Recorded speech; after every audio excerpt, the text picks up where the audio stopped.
നമസ്കാരം, മലയാളത്തിലേക്ക് സ്വാഗതം. ആഗോള വിപണികളിലെ അനിശ്ചിതത്വവും ഭൗമരാഷ്ട്രീയ സംഘർഷങ്ങളും നിഴൽ വിരിച്ച പശ്ചാത്തലത്തിൽ ഇന്ത്യൻ ഓഹരി വിപണി കഴിഞ്ഞ ഒരാഴ്ചയായി കടുത്ത സമ്മർദ്ദത്തിലും അസ്ഥിരതയിലുമായിരുന്നു. ആഴ്ചയുടെ തുടക്കം മുതൽ തന്നെ വിപണിയിൽ ഒരു ബെയറിഷ് പ്രവണത പ്രകടമായിരുന്നു. ഇടയ്ക്കിടെ ചില വീണ്ടെടുക്കൽ ശ്രമങ്ങൾ സൂചികകളുടെ ഭാഗത്തുനിന്ന് ഉണ്ടായെങ്കിലും ഉയർന്ന നിലവാരത്തിൽ നേട്ടം നിലനിർത്താൻ വിപണിക്ക് സാധിച്ചില്ല എന്നത് നിക്ഷേപകരെ ആശങ്കയിലാഴ്ത്തുന്ന പ്രധാന ഘടകമാണ്. ആഗോളതലത്തിൽ നിലനിൽക്കുന്ന യുദ്ധഭീതിയും ക്രൂഡ് ഓയിൽ വിലയിൽ ഉണ്ടാകുന്ന വർധനവും വിദേശ നിക്ഷേപകർ വൻതോതിൽ പണം പിൻവലിക്കുന്നതും ഇന്ത്യൻ വിപണിയുടെ അടിത്തറയെ താൽക്കാലികമായി ദുർബലപ്പെടുത്തിയിരിക്കുകയാണ്. വെള്ളിയാഴ്ച വ്യാപാരം അവസാനിക്കുമ്പോൾ പ്രധാന സൂചികകളെല്ലാം വലിയ തകർച്ചയാണ് രേഖപ്പെടുത്തിയത്. നിഫ്റ്റി 50 486 പോയിന്റ് അഥവാ 2% ഇടിഞ്ഞ് 22,819 എന്ന നിലവാരത്തിലാണ് ക്ലോസ് ചെയ്തത്. ആഴ്ചാടിസ്ഥാനത്തിൽ നോക്കുമ്പോൾ നിഫ്റ്റിക്ക് ഏകദേശം 1.28% നഷ്ടം സംഭവിക്കുകയും ചെയ്തു.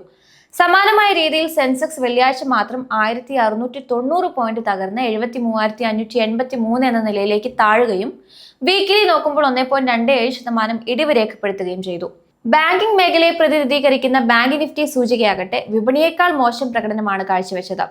വെള്ളിയാഴ്ച 1433 പോയിന്റ് ഇടിഞ്ഞ് 52,274 എത്തിയ ബാങ്ക് നിഫ്റ്റി ഒരാഴ്ചക്കിടെ 2.16% തകർച്ചയാണ് നേരിട്ടത്.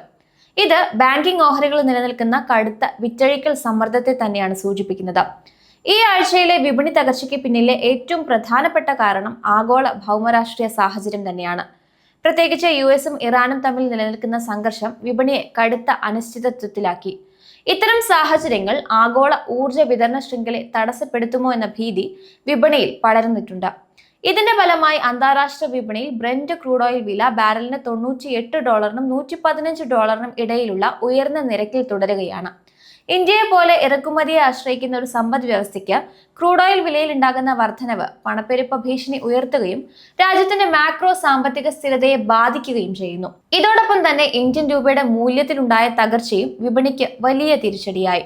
അമേരിക്കൻ ഡോളറിനെതിരെ രൂപയുടെ മൂല്യം 94 എന്ന ചരിത്രപരമായ താഴ്ന്ന നിലവാരത്തിലേക്ക് എത്തിയത് ആഗോള നിക്ഷേപകർക്കിടയിൽ ഇന്ത്യയോടുള്ള താൽപര്യം കുറയാൻ കാരണമായി.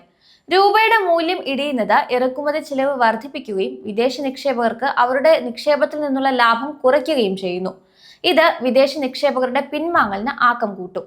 കഴിഞ്ഞ ഒരാഴ്ചക്കിടെ മാത്രം വിദേശ നിക്ഷേപകർ ഏകദേശം 24,596 കോടി രൂപയുടെ ഓഹരികളാണ് വിറ്റഴിച്ചത്. അമേരിക്കൻ ബോണ്ട് ഈൽഡ് വർദ്ധിക്കുന്നതും ഡോളർ കരുത്താർജിക്കുന്നതും വികസ്വര രാജ്യങ്ങളിലെ വിപണികളിൽ നിന്ന് പണം പിൻവലിക്കാൻ അവരെ പ്രേരിപ്പിക്കുന്നു. എങ്കിലും വിപണിക്ക് ചെറിയൊരു ആശ്വാസമായത് ആഭ്യന്തര സ്ഥാപന നിക്ഷേപകരുടെ സജീവമായ ഇടപെടൽ തന്നെയാണ്.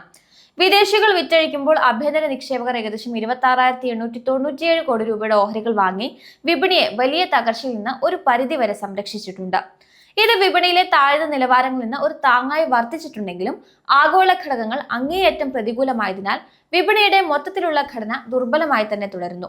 ടെക്നിക്കൽസ് നോക്കിയാൽ നിഫ്റ്റി 50 സൂചിക 23,000 എന്ന നിർണായകമായ സപ്പോർട്ട് ലെവൽ തകർത്തത് വിപണിയിലെ തകർച്ച തുടരാനുള്ള സാധ്യതയാണ് വിരൽ ചൂണ്ടുന്നത്. നിലവിൽ 22,850 22,750 മേഖലയിൽ നിഫ്റ്റി പിടിച്ചു നിൽക്കാൻ ശ്രമിക്കുന്നുണ്ടെങ്കിലും 22,700 22,500 നിലവാരത്തിന് താഴേക്ക് പോയാൽ വിപണി 22,000 21,744 എന്ന 52 ആഴ്ചയിലെ താഴ്ന്ന നിലവാരത്തിലേക്ക് വരെ എത്താൻ സാധ്യതയുണ്ടെന്ന് എൻറിച്ച് മണിയുടെ CEO പൊന്മുടി ആർ വ്യക്തമാക്കുന്നു. തിരിച്ചു കയറ്റം ഉണ്ടാവുകയാണെങ്കിൽ 23,000 23,100 ലെവലുകൾ നിഫ്റ്റിക്ക് വലിയൊരു റെസിസ്റ്റൻസ് തീർക്കും. അതുപോലെ ബാങ്ക് നിഫ്റ്റി 52,000 എന്ന സൈക്കോളജിക്കൽ പിന്തുണയ്ക്ക് താഴേക്ക് പോവുകയാണെങ്കിൽ 51,000 വരെ തകർച്ച നേരിട്ടേക്കാം. സെൻസെക്സിനെ സംബന്ധിച്ച് 73,000 എന്ന നിലവാരം വളരെ പ്രധാനമാണ്. ഇത് ഭേദിക്കപ്പെട്ടാൽ അടുത്ത ലക്ഷ്യം 72,000 ആയിരിക്കും. RSI MACD തുടങ്ങിയ മൊമെന്റം സൂചികകളെല്ലാം തന്നെ വിപണിയിലെ ബെയറിഷ് പ്രവണതയെ തന്നെയാണ് സൂചിപ്പിക്കുന്നത്. വരുന്ന ആഴ്ചകളിൽ വിപണിയുടെ ഗതി നിശ്ചയിക്കുന്നതിൽ ഭൗമരാഷ്ട്രീയ സാഹചര്യങ്ങൾക്കും ക്രൂഡ് ഓയിൽ വിലയ്ക്കും വലിയ പങ്ക് തന്നെയാണ്. പശ്ചിമേഷ്യയിലെ സംഘർഷങ്ങളിൽ കുറവുണ്ടാകുകയോ അല്ലെങ്കിൽ ക്രൂഡ് ഓയിൽ വിലയിൽ കാര്യമായ ഇടിവുണ്ടാകുകയോ ചെയ്താൽ മാത്രമേ നിക്ഷേപകർക്ക് ആത്മവിശ്വാസം തിരിച്ചു കിട്ടുകയുള്ളൂ. രൂപയുടെ മൂല്യം സ്ഥിരപ്പെടേണ്ടതും വിദേശ നിക്ഷേപകർ വിറ്റഴിക്കൽ അവസാനിപ്പിക്കേണ്ടതും വിപണിയുടെ വീണ്ടെടുപ്പിന് അനിവാര്യമാണ്. നിലവിൽ വിപണി വളരെ ദുർബലമായതിനാൽ ഓരോ ഉയർച്ചയിലും വിറ്റഴിക്കൽ സമ്മർദ്ദം ഉണ്ടാകാനുള്ള സാധ്യതയുണ്ട്. അതിനാൽ നിക്ഷേപകർ അതീവ ജാഗ്രത പാലിക്കേണ്ട സമയമാണിത്. കൃത്യമായ സ്റ്റോപ്പ് ലോസുകൾ നിശ്ചയിച്ചും നല്ല നിലവാരമുള്ള ഓഹരികളിൽ മാത്രം ശ്രദ്ധ കേന്ദ്രീകരിച്ചും ഈ അസ്ഥിരമായ സാഹചര്യത്തെ നേരിടുകയാണ് ബുദ്ധി.